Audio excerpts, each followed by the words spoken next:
So to continue on the modeling of the blocking, we still look at the main structure. Main structures like the house, the roof, the windows are part of it, the rooftop, and the logo are the more obvious dominant shapes that we're looking at throughout the whole scene. Get an understanding of the existing model as reference at how actually I've done the modeling. So of course you can see that I actually combine the meshes, so it becomes one object at the end. Of course you can separate it and you can study the structure of the building, how I actually did the body part of the house.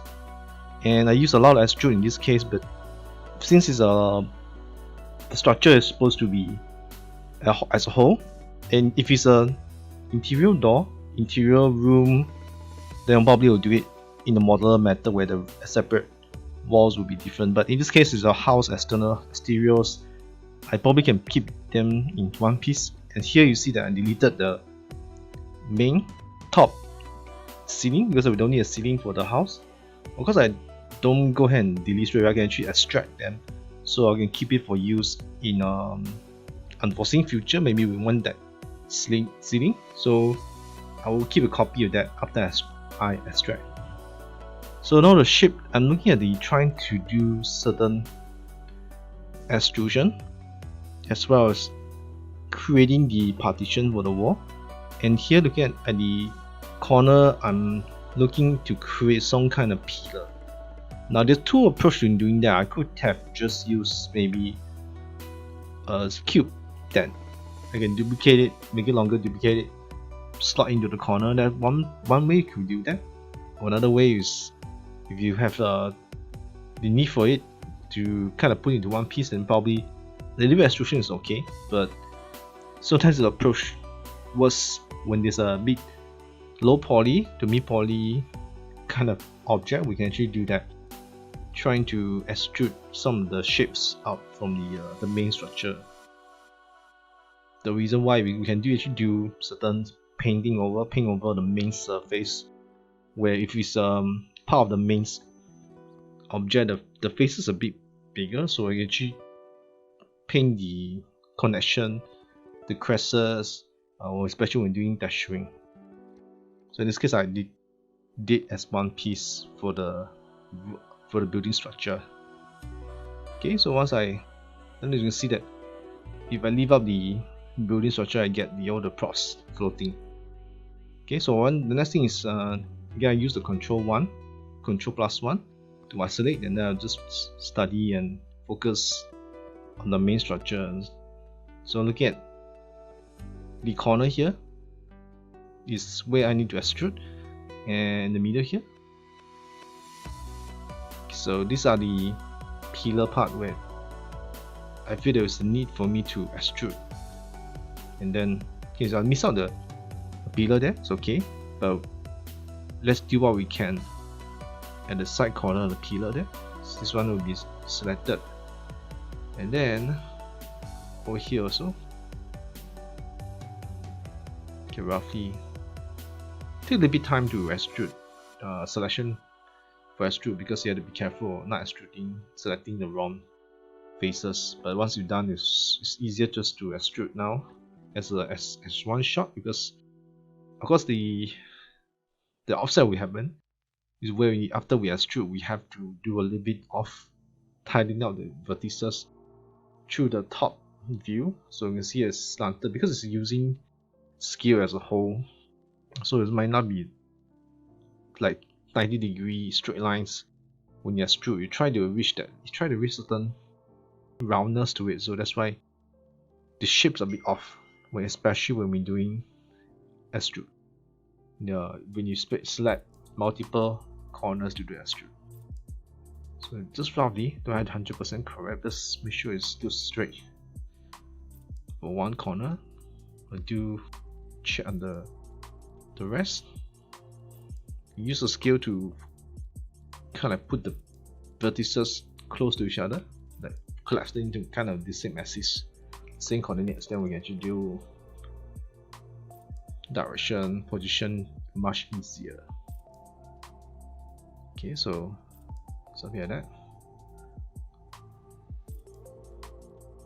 So last one. Now this usually happens during the extrusion of the corners, so we have to be a bit vigilant when especially doing modeling.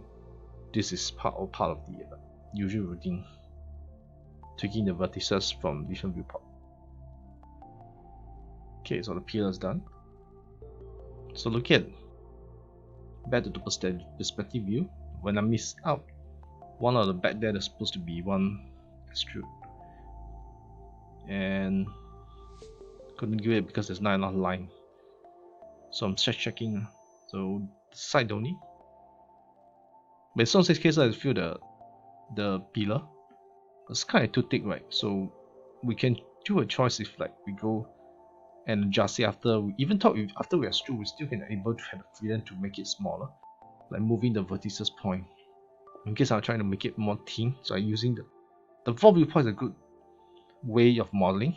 When you use all 4 views, you can see vertices, alignment, this proportion from different angle, and then you can adjust from there, like getting it to shape you want. So using the different viewpoints is really useful. So those are almost similar. This one.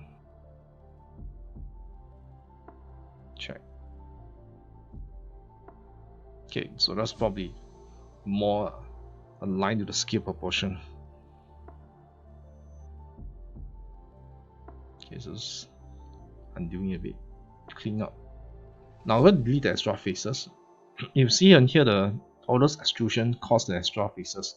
We don't need, we can actually delete straight away. So you don't even need to keep the copy because we're definitely not going to use these small little faces there. Okay, so all the faces are gone. I press, then you press spread delete. You can actually delete them after you select. So I think I'm selecting all the faces in one shot go.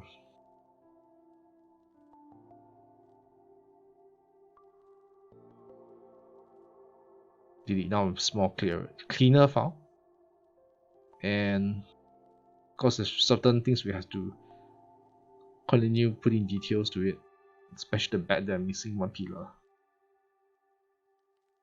These are wooden pillars in the case for the studies. We don't have the references to the final look, but when you model things like this, you have to understand the nature of it, like why usually this house will be made of from product. So it's probably a wooden house, so everything is mostly made of woods. So not very easy. I just extrude after I created the edge loop, so it's quite fast. And I get now all the windows all nicely aligned, created. The main shape is there, and this is we still doing consider blocking to kind of like rough details. Using rough details, we can clean up a lot of stuff, making sure we have everything done before we could proceed to further details. So just move that away and copy. Now more like it. So we start thinking about details inside the house building.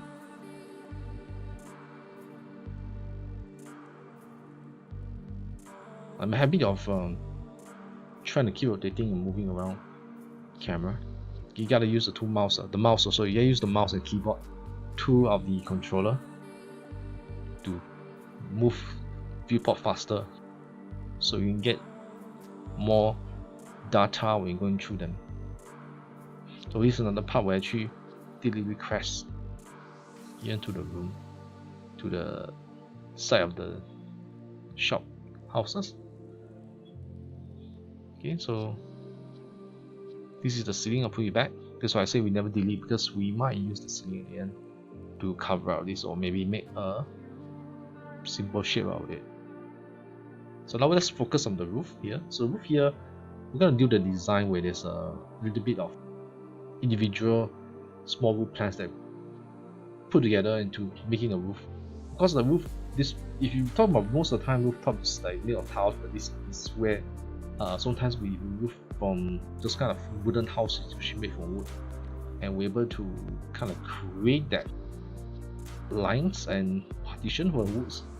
So imagine the wood plank on the floor, then put maybe 10 to 12 of the singular wood. So you see here I created the lines, but it's still flat. You have to use the line properly. So I'm double clicking all the lines here, trying to select all the lines in one shot. And since like trying to see whether does it work by just clicking this, because we're gonna use a little bit bevel. You see here. So bevel, one thing bevel is useful is that sometimes you need to create shape, create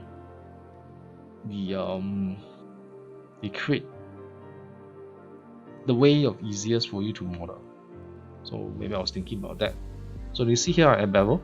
On bevel I have the middle line. I split the line to choose. So I'm gonna choose the middle line, double click the middle line for each of the edges, and then here I just keep it to two lines between. Okay, so that means that I actually will scale in the middle line. You can see here I use the side view to scale. Because you use side view to scale, you actually can see the final effects. Like this is how it looks like, and probably gonna adjust a bit so there's more face in front. Just like that. So I'm moving in one shot. I'm gonna check. Should be okay. So we have a little bit crest there. So this is slot inside, so I probably don't need that faces. I delete that faces. One shot, delete all the connecting faces to the building.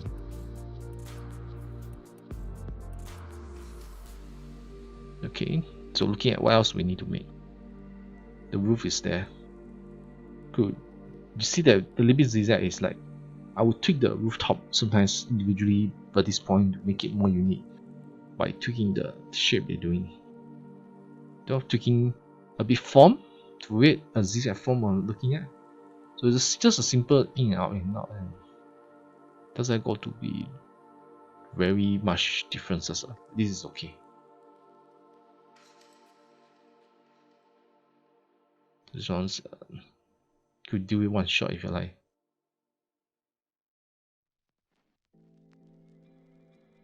Okay, looking good here.